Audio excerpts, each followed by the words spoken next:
Wir freuen uns sehr, heute mit einem Special hier auf der LearnTech vertreten zu sein.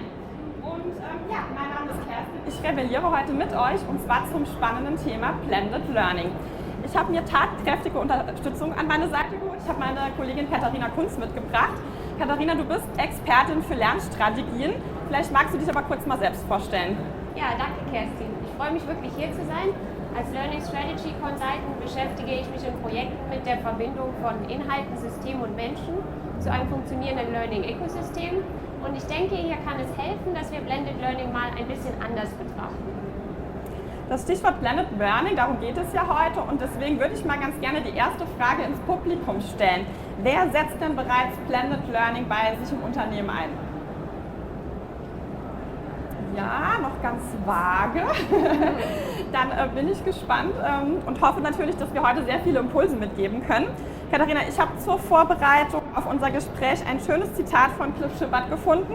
Der hat das Buch Blended Learning Cookbook geschrieben. Und zwar lautet es: No single approach is versatile enough to work for all audiences all of the time. Magst du das vielleicht mal kurz erläutern? Ja, das Zitat sagt ja eigentlich aus, was alle, die irgendwie mal was mit Training zu tun hatten, wissen, nämlich, dass es keinen One-Size-Fits-All-Ansatz gibt.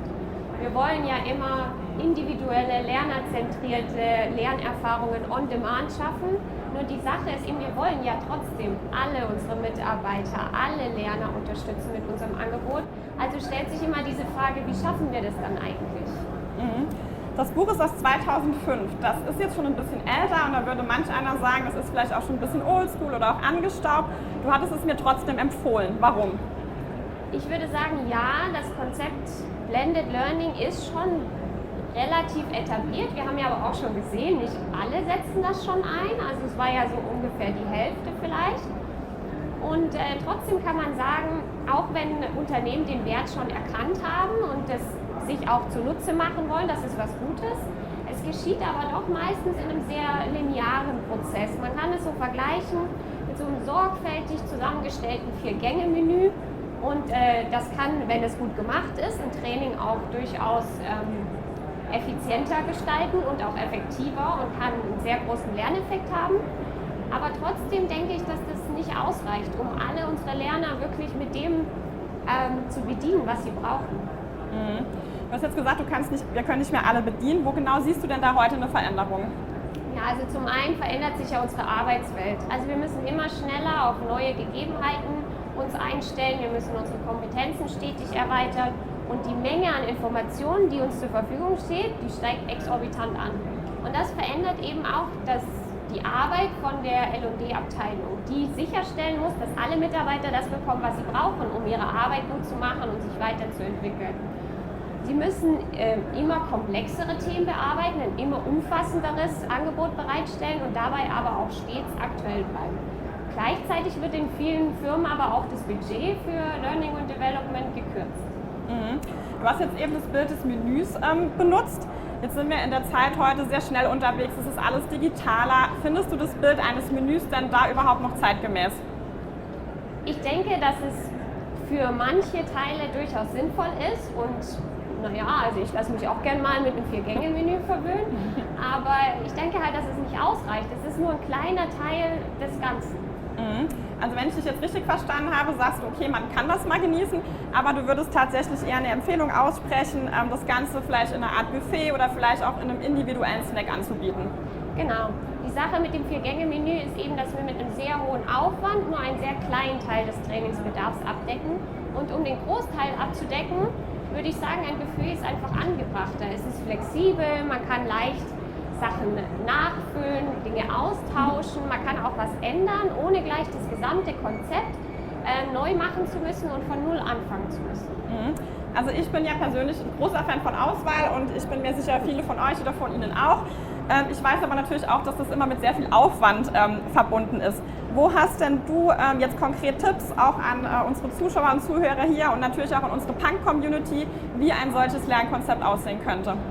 Ja, also ich würde sagen, egal was wir tun und auch in diesem Fall sollten wir uns immer an diesem Dreieck Inhalte, Systeme und Menschen orientieren, um daraus ein stimmiges Ganzes zu schaffen und eben genauso hier bei diesem Vorgehen. Dann lass uns doch gleich mal auf den Punkt Inhalte eingehen. Was sollte man denn hier konkret beachten? Also ich würde hier auch wieder 3 Punkte empfehlen, die wir beantworten sollten, nämlich was brauchen wir überhaupt, in welchem Format wird es gebraucht und wie können wir es zur Verfügung stellen. Da möchte ich auch ganz kurz einhaken. Viele Unternehmen haben ja auch schon bestehende Inhalte und ich werde es gerade auch nicht immer neu erfinden. Nein, also wenn ich erhoben habe, was gebraucht wird, also dazu gibt es ja jede Menge Methoden mit irgendwelchen Workshops, mit Abteilungen, Interviews, die Analyse von Kompetenzprofilen. Wenn ich weiß, was ich brauche, dann kann ich natürlich erstmal schauen, was es gibt und kann dann auch externe Inhalte einbinden oder darauf verlinken. Und ich kann natürlich auch den Mitarbeitern die Möglichkeit geben, ganz leicht Vorschläge einzubringen. Denn der Mitarbeiter weiß, was er braucht. Und wenn er jemanden ansprechen kann oder einen Vorschlag bereiten kann, dann brauche ich diese ganze Analyse gar nicht durchzuführen. Und wir könnten auch noch einen Schritt weitergehen und könnten sagen, wir lassen die Mitarbeiter ihre Inhalte teilen. Also hier wäre das Stichwort User-Generated Content. Du hattest eben noch 2 andere Punkte angesprochen, nämlich das Thema Format und auch die Verfügbarkeit. Möchtest du da vielleicht auch noch kurz drauf eingehen? Ja, also die Formate, wenn wir wissen, was wir brauchen und wir wissen, es gibt es noch nicht, also wir müssen das erstellen, dann sollten wir uns natürlich für ein Format entscheiden. Das Format ist nicht das, was ein Lernangebot funktionieren lässt, das heißt, es bestimmt sich aus dem Zweck und aus dem Inhalt, aber trotzdem muss ich auch noch andere Punkte mit einbeziehen, zum Beispiel, was ist für den Mitarbeiter in seinem Arbeitsumfeld überhaupt praktikabel und was ist auch effizient für mich zur Erstellung. Virtual Reality oder ähnliche Inhalte, die sind super für die Würze, die haben auch großes Potenzial, aber für die Masse leider einfach nicht geeignet. Da kann man sich auch mal auf ein bisschen, sag ich mal, die Kartoffelsalatinhalte besinnen, also auf die Checklisten und die How-to-Videos und so weiter. Du hast es jetzt ganz schön beschrieben. Reden wir denn da eigentlich noch vom klassischen Lerninhalt oder ist das nicht schon eher Performance-Support? Ja, hier kann man unterscheiden oder besser gesagt könnte man unterscheiden, denn eigentlich müssen wir als Learning und Development beides zur Verfügung stellen, weil im Endeffekt beides den gleichen Zweck dient, nämlich dass der Mitarbeiter seine Arbeit gut machen kann und dadurch den Unternehmenserfolg steigert. Also natürlich kann ich theoretisch unterscheiden, bereitstellen muss ich aber beides. Dann lass uns doch jetzt mal über ein konkretes Beispiel sprechen. Wie kann man beispielsweise einem Verkäufer, also zum Beispiel im Autohaus, Lerninhalte konkret zur Verfügung stellen? Also dazu müssen wir erstmal die Situation des Verkäufers betrachten. Er muss immer auf dem neuesten Stand sein, muss immer über alles Bescheid wissen, was sich bei seinen Produkten verändert hat, was es für Neuerungen gibt, was die Konkurrenz vielleicht auch anbietet. Und gleichzeitig hat er eigentlich keine Zeit in seinem Arbeitsalltag und auch keine Ruhe, also er hat ja keinen Schreibtisch, um sich einfach mal hinzusetzen für eine Stunde. Ne? Und dementsprechend müssen wir ihm die Möglichkeit bieten, sehr schnell und flexibel alles Nötige, was er braucht, zu bekommen und nachzuschlagen und sich da auf dem aktuellen Stand zu halten. Und hier haben wir eben diese Verbindung zu dem Punkt Systeme, weil natürlich können uns Systeme hier helfen. Wir können mit einem Lernmanagementsystem die Inhalte on demand zur Verfügung stellen. Gerade für diese kleinen Happen zwischendurch ist auch eine App durchaus sinnvoll. Und wir können eben so die Möglichkeit schaffen, dass jeder bei Bedarf darauf zugreifen kann. Du hast jetzt schon viele Beispiele genannt und wir reden ja nicht immer nur von einem Inhalt. Also auch wenn ich so an meine Schulungs- und Trainingstage zurückdenke, da kommt ja wirklich auch eine Masse an Inhalten auf einen zu. Wie kann man sich denn da als Mitarbeiter zurechtfinden? Ja, also ein großes Angebot kann natürlich schnell auch überfordern. Wir kennen das alle, wenn man vor dem Buffet steht und wirklich nicht weiß, wo man jetzt als erstes zulangen soll. Hier dürfen wir die Mitarbeiter nicht alleine lassen. Das Wichtigste ist ein ganz einfacher Zugang und eine leichte Navigation. Und wir können aber auch weiter unterstützen, zum Beispiel durch geeignete Strukturierung, Verschlagwortung oder wir können auch vom System gleich Vorschläge generieren lassen, gruppenspezifisch oder auch ganz individuell. Du hast jetzt gerade schon so ein bisschen angesprochen, wie sieht es denn mit dem Thema Empfehlungen aus? Ich meine, man kennt das von Amazon, ne? Wenn man X kauft, dann wird auch Y empfohlen. Magst du da vielleicht noch kurz drauf eingehen? Ja, genau so was gibt es im LMS auch. Also aufgrund von bestimmten Eigenschaften des Lerners und seiner Aktivitäten werden ihm dann passende Inhalte wieder vorgeschlagen. Also eigentlich genau das gleiche Prinzip. Jetzt haben wir viel über Mechanismen gesprochen, aber es geht ja letztendlich doch auch um den Faktor Mensch. Was kann denn da ein Unternehmen oder auch eine Organisation tun, um seine Mitarbeiter aktiv zu unterstützen? Ja, der Faktor Mensch schließt das Dreieck und ist auch zwar der schwierigste, aber wahrscheinlich auch wichtigste Teil davon. Wir müssen zum einen unsere Mitarbeiter unterstützen, überhaupt zu erkennen, wo sie Weiterbildungsbedarf, aber auch Potenzial haben. Und dann müssen wir natürlich helfen, naja, wie soll ich sagen, beim Verdauen vielleicht, also beim Transfer und bei der Anwendung des Gelernten, weil das ist ja das, was wir erreichen wollen.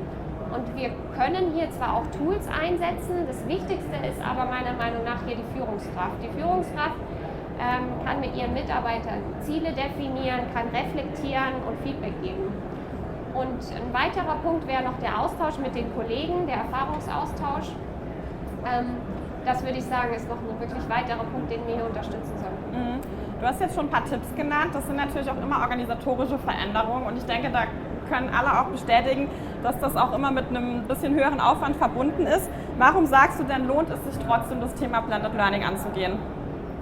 Ja, also es ist mit einem Aufwand verbunden, aber gerade wenn wir das Ganze als Buffet sehen, können wir auch in kleinen Schritten vorgehen. Wir müssen nicht gleich das ganze Riesenbuffet aufbauen, von einer Wand bis zur nächsten, alles befüllt, sondern wir können ja schrittweise anfangen. Und auch schon die kleinen Schritte können uns deutlich weiterbringen. Und das Gute ist auch, bei diesen kleinen Schritten lernen wir ganz viel für die nächsten Schritte.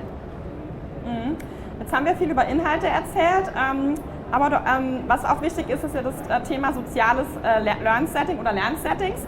Spielt das denn auch eine Rolle? Ja, auf jeden Fall spielt eine wichtige Rolle. Also wir haben manchmal die Erfahrung gemacht in Projekten, dass das bei der Erstellung des Lernangebots gern mal ausgeklammert wird, weil es sehr schwer lenkbar ist und sehr schwer kontrollierbar. Aber das natürlich im Endeffekt kommt einem das später nicht gerade zugute, weil dieser soziale Austausch, dieser Kontakt und die Reflexion mit Kollegen, der ist ein wichtiger Schritt im Lernen, also im Lernprozess, und er ist auch eine super Quelle für das Thema Performance Support.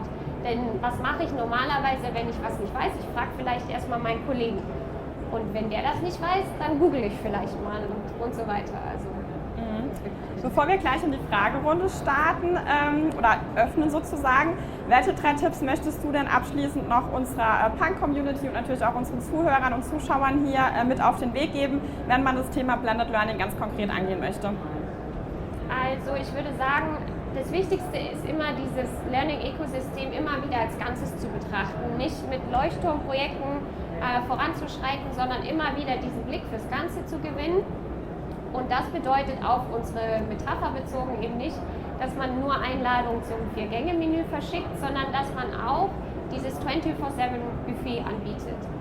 Und dieses Buffet sollte so gestaltet sein, dass jeder Mitarbeiter leichten Zugang hat, dass er sich gut zurechtfindet und dass er das bekommt, was er braucht, wann er es braucht. Und dann würde ich sagen, der 3. Punkt wäre noch, dass man sozusagen eben beim Verarbeiten, beim Verdauen hilft, nämlich die Anwendung und den Transfer des Ganzen sicherstellt. Katharina, erstmal danke bis hierhin. Gibt es denn Fragen im Publikum? Alle ganz verhalten. Gut, aber ich glaube, du gibst nachher noch eine Masterclass zu diesem Thema mit deinem Kollegen. Genau, also am IMC-Stand in einer Viertelstunde, also um 15 Uhr, gibt es noch eine Blended Learning Masterclass für alle, die sich noch ein bisschen ausführlicher mit dem Thema beschäftigen wollen. Wir freuen uns auf jeden Fall auf Austausch. Genau. Liebe Katharina, damit sind wir dann auch schon am Ende unseres Talks. Ich bedanke mich ganz herzlich bei dir, natürlich auch bei unseren Zuhörern, Zuschauern, bei unserer Punk-Community. Ich hoffe, dass Sie viele Impulse mit nach Hause nehmen können.